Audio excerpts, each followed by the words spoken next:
So welcome back to Policing TV and IPA Insight. This is an #She's IPA interview.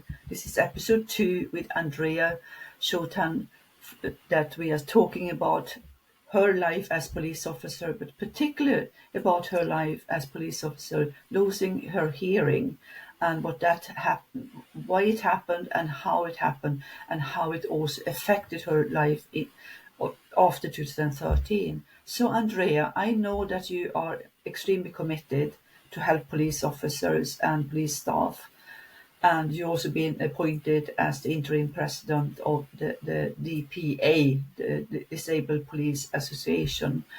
And I think that is connected to what happened to you in 2013. So if you can make us understand the situation for someone with a disability, and if you bring it on from your experience as your hearing loss. Yeah, absolutely. Thank you. So, as I said, I was a sergeant on response a number of years after my initial diagnosis with Meniere's, when my vertigo just took a really bad turn and I was getting very frequent attacks. And I had one at work for the first time. And I realised, I'm not going to put anyone's safety, my team's, mine, the public at risk, because that's just not something I'm prepared to do. So I spoke to our occupational health and my line manager. I was put then on what was called restricted duty, so I wasn't able to go out. And it was a really, really difficult time, and ended up tying in with COVID, actually. So what do you do with a frontline response sergeant who can't go out? You can't put her stab vest on anymore and go out, because actually most of the roles within policing at the rank of sergeant are what we would call frontline operational roles. So it was really difficult. I applied for a specialist post, and our own internal policies and procedures were not followed with that. At this point, I was given the status as an adjusted duties officer in the UK, which means it appreciates the fact that I have a permanent medical condition. My medical condition is incurable, so my hearing will just deteriorate more and more over time. So I knew that, sadly, very sadly for me, my days of frontline policing were over, whether I wanted them to be or not. I feel lucky now that I did 15 years frontline, that people say, does it affect you when you see blue lights and hear sirens? It does, because it wasn't my choice to leave. It was my health that made that decision for me. But I had to embrace it. So, as I say, I found a difficult time with HR, not following their own policies. And so I didn't get a job that I should have actually been given, because the person that actually got it was able to kind of swap with me and do my frontline role, but I wasn't able to do that. And this role was, more station based. So It was really difficult.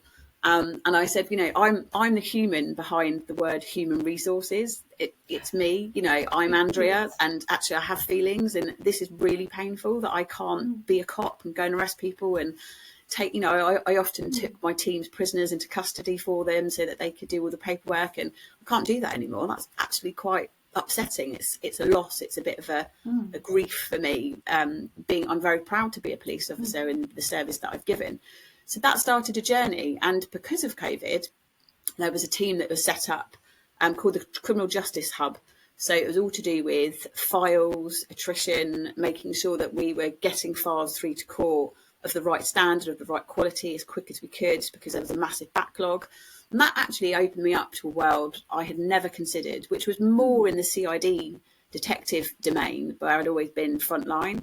All my bosses were detectives, so detective chief inspector, detective superintendent, and I really had to push myself and learn a lot about different areas, because it was a Hampshire-wide role, and the Isle of Wight, it was the whole of the 2 counties.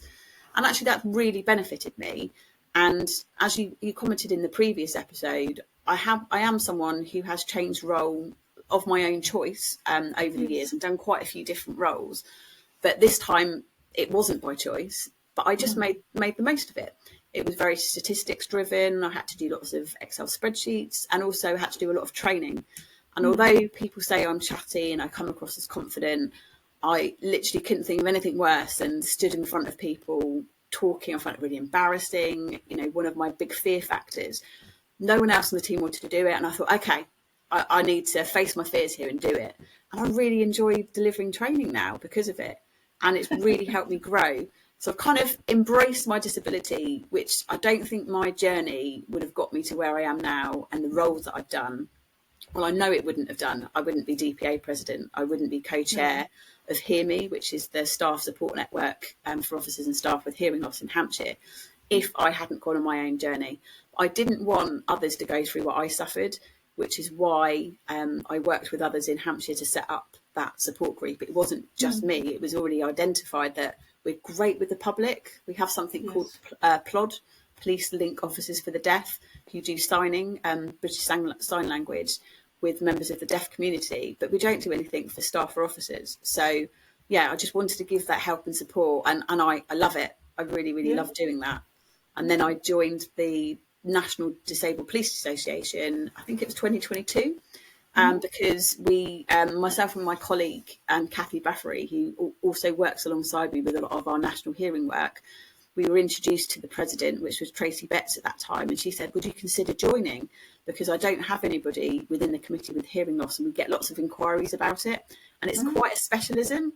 People say, why is it a specialism? So it's actually really complicated. Hearing aids, cochlear implants, and policing and technology, which is often quite old and it doesn't work properly. It's quite complicated. So that's got me to where I got then, to give that support at a national level. Yeah. Well, when you join as a police officer, there is quite a lot of restrictions. As you said, you need to have certain things that you can deliver on your CV, and you also need to have a good medical standard.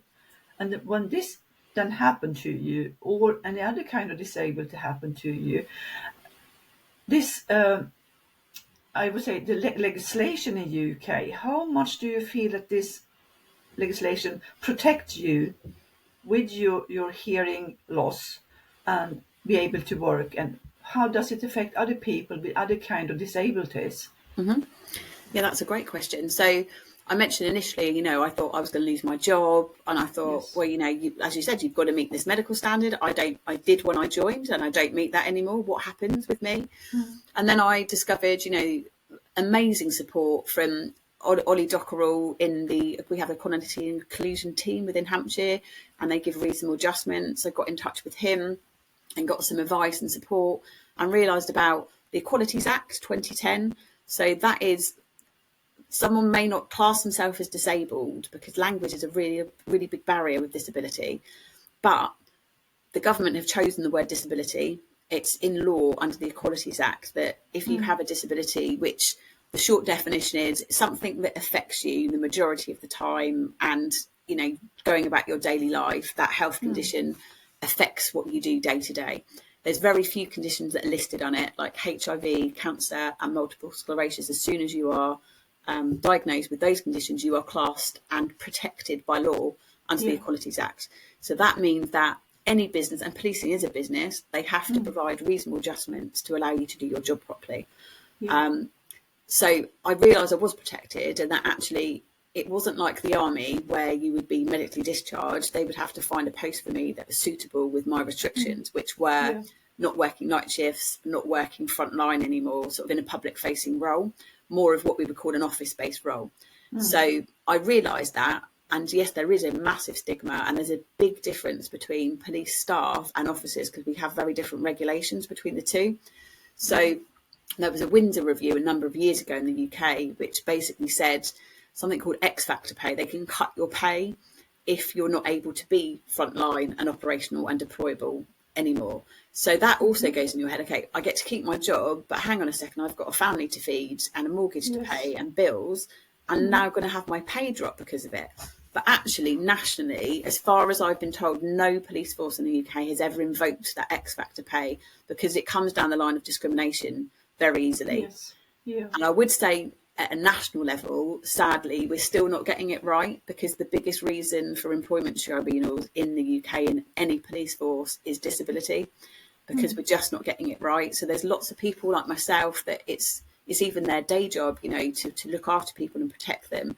But there's a lot more that can be done there. So that's why my work with the National Disability Police Association, we have to work together with the chief officers, the National Police Chief Council, to change that, to get that understanding, because of the protected characteristics. Sadly, with the poor partner, when anybody talks about a protected characteristic, they will mention race, they will mention gender, they may mention sexuality, they don't mention disability, because in people's minds, policing and disabled people don't go hand in hand.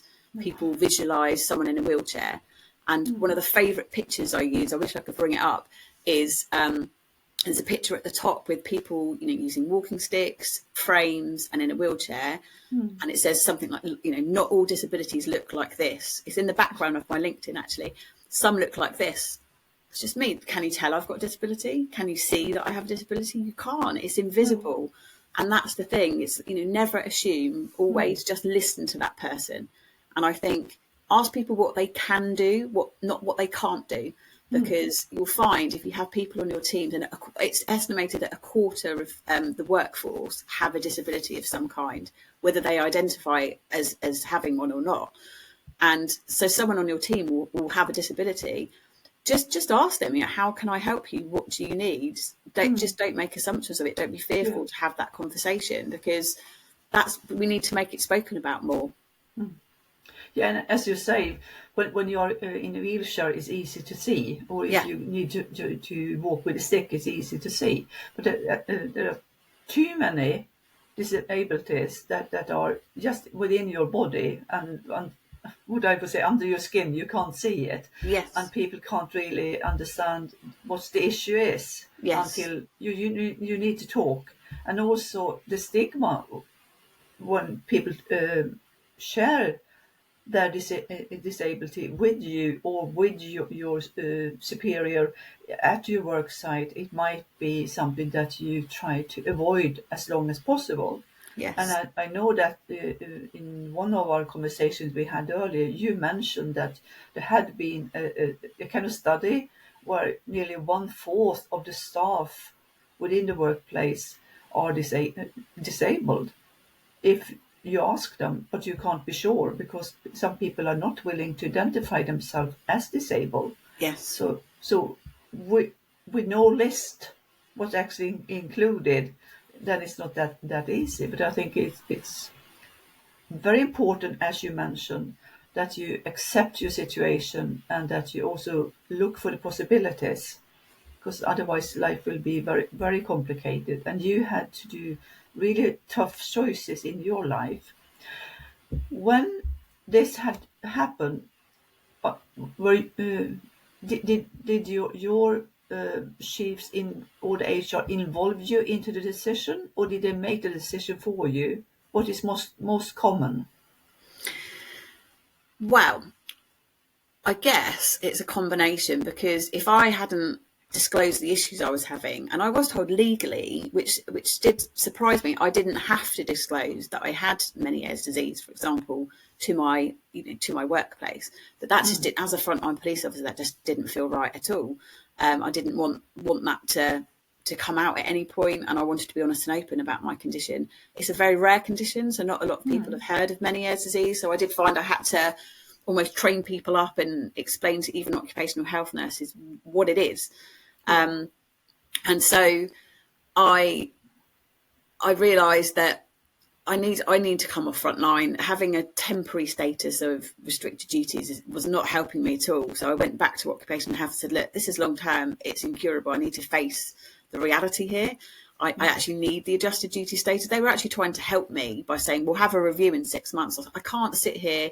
Basically, at this point, I was doing my chief inspector's projects and helping him, and he would give me work. And I didn't feel fulfilled at all. I felt like if I wasn't logging on every day, no one would notice. I was really, really struggling with that. And I guess it does affect, my mental health, thinking back now you've asked the question, because I was really unhappy. I just didn't feel like I was providing the level of service that I knew I could still do.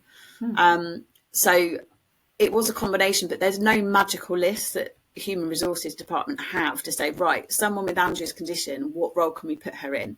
So we kind of had to work together. And I think it was, my bosses in the end, when that Criminal Justice Hub was created, that said, actually, there's no reason Andrea can't do that. She's a really hard worker. She'll go and do that. And I've got funny enough, all those years on response and doing, the core role, I always call it, of policing on the very front line and working a night shift with no one else to help you. And yet I've got more commendations and certificates in my project work in the last 5 years of my career than I ever did frontline, which is something I sort of struggle with, because I've worked just as hard in all those other roles and my teams and my colleagues, and you don't get the same recognition. So I think it is a two-way street, but you do have to be prepared to educate others. And we have something called a personal supportive passport within my force, and other forces have that. They will call it something slightly different. So for me, we change line managers lots in the police, because I'm one myself. We get moved and posted all the time to other roles. And it's really exhausting explaining my story, my journey all the time to a new line manager. Yeah. So I write all my information down on a form. I tell them about my condition, and it's my form, not my manager's form. So it's the words I choose to use. So they know what my restrictions might be, what I can do. As I said, what can I do, not what I can't do. And reasonable adjustments that I need to work. So I have streamers. I can stream audio straight into my hearing aids and speak it, things like that, just to make them aware. I say, read that first, and then more than happy to have a chat if you've got any questions. And it just saves me having to repeat myself. But I did have a difficult situation not that long ago. I was put on the custody sergeant's rotation, obviously when I was a sergeant. And I'm not able to do that because of my health. It's too dangerous for me to be in that situation. And again, it was a really emotional experience for me, because I'd actually volunteered to go early into custody when I was on response, and they were looking for volunteers. I said, yeah, I'll bring my date forward, because it's something you have to do as a cycle every certain number of years as a sergeant. It's something a lot of people don't like to do, and I really was looking forward to it and thought, yeah, I'm going to do this earlier. That's when my vertigo got really bad. And so I felt like people thought I was using it as an excuse not to do my time in custody. And I had to be very clear and say, right, well, you're not following your own procedures again, because I'm an adjusted duties officer. You should know that. So I shouldn't ever have appeared on this list. But you're making me revisit the fact that I am disabled, the fact that I can't be a custody sergeant, which I really, really am sad that I never got to do that role, because I wanted to do it. And I thought, no, I'm going to tell my superintendent, my chief inspector and my inspector, here are the forms that you don't know about, that you should know about, because, I'm one of your team and you should know. And they said, my inspector said, I'm really sorry, we got this wrong. We shouldn't have done this. And I said, no, you shouldn't have done it. But you're learning, and that's okay. I'm not going to make a grievance about it. I'm not going to make a fuss about it. I just want the organisation to learn that there's a human involved here, and it's quite an upsetting process, to make me relive why I can't do the things I can't do within policing. And as a closure of this part too, I would say that it's a learning curve for you to find all your protection, all the legislation and the policies, etc., that will protect you from not doing things that you're not supposed to do.